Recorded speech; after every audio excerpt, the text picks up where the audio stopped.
marcando el rumbo, siempre tempranito para ti. marcando el rumbo.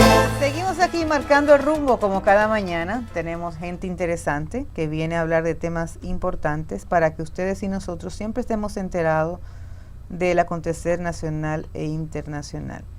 Tenemos a Cirilo hoy. Sí, señores, tenemos a Cirilo de Jesús Guzmán, abogado, es fiscal del distrito, ejecutivo del MBA, profesor de Derecho, activista de derechos humanos, locutor, poeta, Premio Nacional de la Juventud, pero sobre todo amigo mío. Muy buenos días, Cirilo. Buen día para todos, gracias, un abrazo. Cirilo, aquí estás con Rafael Dolores, Rafael Díaz, Katy Durán y Janet Camilo. Para nosotros es un placer contar contigo. Cuánta gente querida y buena. Gracias, buenos días. Cirilo, cuéntanos cómo anda nuestra sociedad con los temas de el día de hoy. ¿Cómo ves tú que camina la sociedad en materia de respuesta a este código penal que se acaba de aprobar? Bueno, mucha tela por donde cortar, y empezando por que el código, gracias a Dios, afortunadamente tiene un vacatio leyes. Vacatio leyes es el periodo en el cual, luego de promulgada una ley, entra en vigor la misma. Es decir, se ha promulgado en el mes de agosto del 2025 y el vacatio leyes, o el periodo que no va a entrar en vigencia, será de un año. Entraría en vigencia este código el año que viene, en agosto del 2026. Y en ese lapso de tiempo, los amantes de las ciencias jurídicas, el derecho y las cosas correctamente, lo tenemos porque tú sabes que cuando se está aprobando un código, hay un anteproyecto. Luego, cuando va a la Cámara, sale de otra forma. O sea, se corta, se pone, se agrega. Y al final, este fue el último. Teníamos varias versiones, pero este fue el último. Y el que vamos a estudiar todo, como dije, para ver en qué beneficia un artículo o tal o cual a los dominicanos. Por ejemplo, te digo yo de manera personal, no estoy de acuerdo con el cúmulo de penas, porque eso realmente no detiene el crimen. El hecho de que hayan aumentado algunas que otras penas tampoco va a detener la criminalidad. Igual que yo con el populismo punitivo.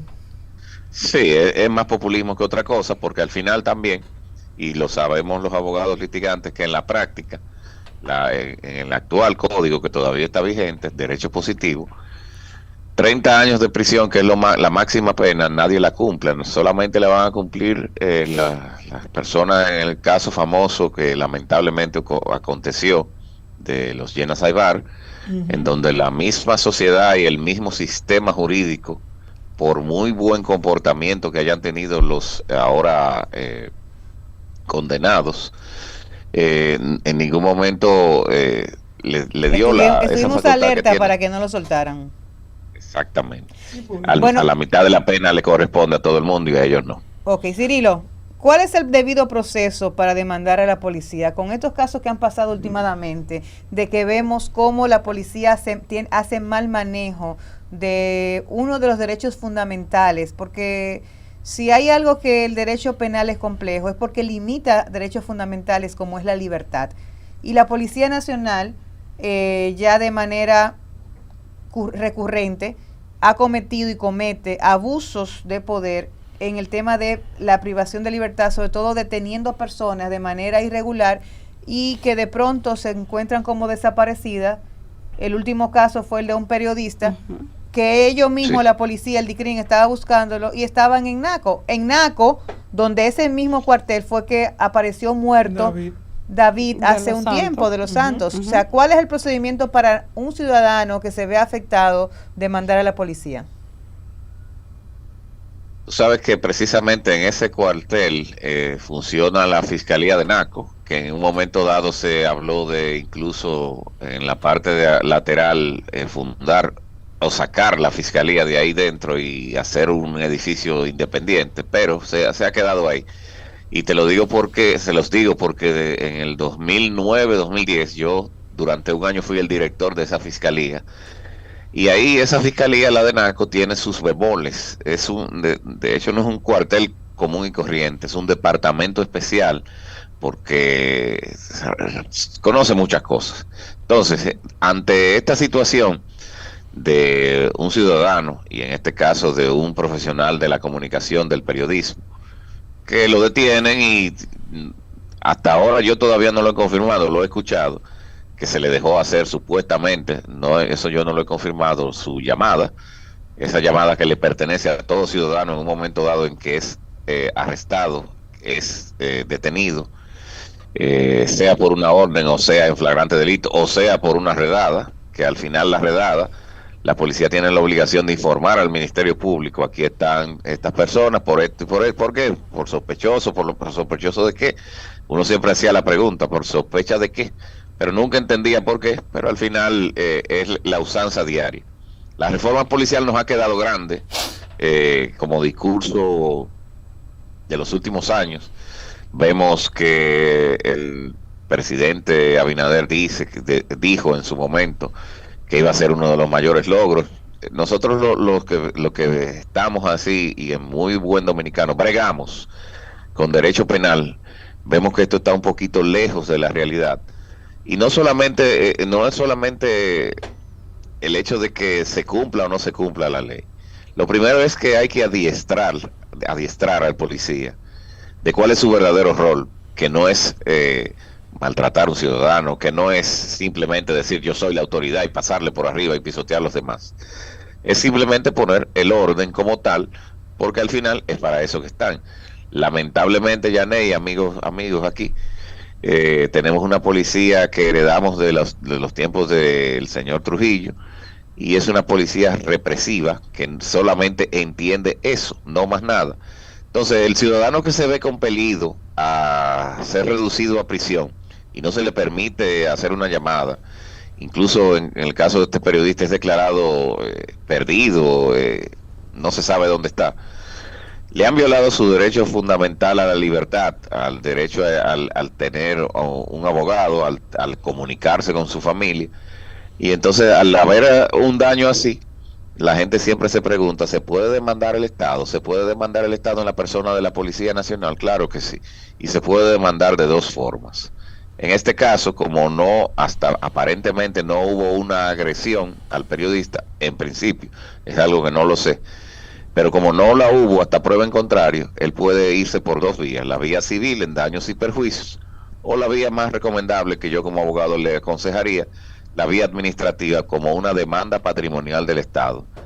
Las demandas patrimoniales del Estado son aquellas en las cuales el Estado, a través de cualquiera de sus instituciones, ha dañado o ha causado un perjuicio a un ciudadano, y demanda en una restitución, en este caso económica, porque no se trata de prisión, sino una restitución económica, y el Tribunal Superior Administrativo, que es el tribunal que va a dirimir la demanda, dará una sentencia. ¿Qué sucede? Que cuando se da la sentencia, se supone, no se supone, no, está establecido que el Estado es inembargable, y lo es inembargable, pero sí es ejecutable, dice el Tribunal Constitucional.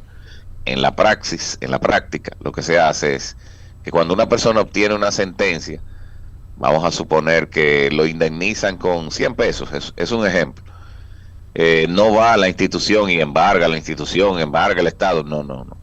Sugiere con la sentencia ante el presupuesto de esa institución o la dependencia, en este caso Interior y Policía, de la cual depende la policía, que el presupuesto del siguiente año, ahí se vislumbre y se vea y se emita un cheque por la cantidad dentro del presupuesto de esa institución a la que fue condenada esa institución.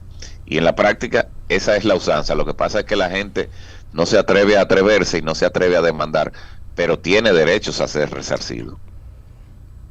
No, y muchas veces están indocumentadas sobre el tema. Sí, así es, sí. Así es. Tenemos entonces una policía, pero que actúa de manera incorrecta, ilegal, pero tenemos una población que no conoce sus derechos, que es otra debilidad, Cirilo, a la hora de hablar de derecho penal, el desconocimiento de la ciudadanía de cuáles son, qué reglamenta en materia penal y cuáles son los procedimientos. ¿Qué organismo se debe de ocupar de educar a la población a conocer sus derechos? Sobre todo a conocer la ley penal.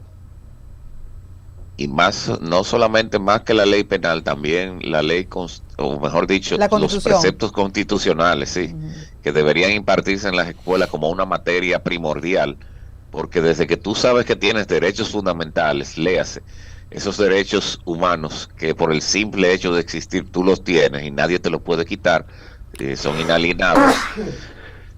Ya de por sí, el interés, y te lo digo yo que le doy clase a no abogados, por ejemplo, mercadólogos, financistas, en una materia que se llama derecho, ellos lo llaman así, derecho 1. Cuando tú le hablas de la Constitución, estos jóvenes se interesan inmediatamente en saber y qué pasa con el derecho penal, qué pasa con el derecho civil.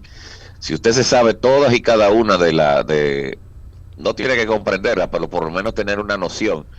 Y yo le hago un llamado a todos los que nos están escuchando, nos están viendo, de que en este vacatio leyes de 1 año que tiene el Código Penal, lo lean, se aprendan cuáles son los tipos penales y cuáles son las infracciones, porque un pueblo que está instruido, es muy difícil que le violen sus derechos, y aún le violen sus derechos, sabe cuáles son algunos de los pasos, porque usted no tiene que ser abogado, simplemente busca un abogado de su confianza. El abogado es igual que el médico, en el que usted confíe, y le pregunta, mire, pasó esto, ¿qué puedo yo hacer? En el caso del periodista, él tiene la facultad de demandar en demanda patrimonial del Estado, de demanda civil, la que él entienda. Yo le recomendaría que la demanda patrimonial del Estado a través del Tribunal Superior Administrativo sería la vía más idónea en el caso de él. Bueno, Cirilo, gracias por haber estado con nosotros. Contamos con Cirilo Guzmán, quien es abogado, especialista en procedimientos, y por supuesto a ustedes agradecerles que hayan estado nueva vez con nosotros aquí en CDN Radio, sintonizados en Marcando el Rumbo. Les recordamos que mañana nueva vez a las 6 de la mañana te esperamos para que juntos sigamos marcando el rumbo. Comenzando el día, informando, analizando al mundo.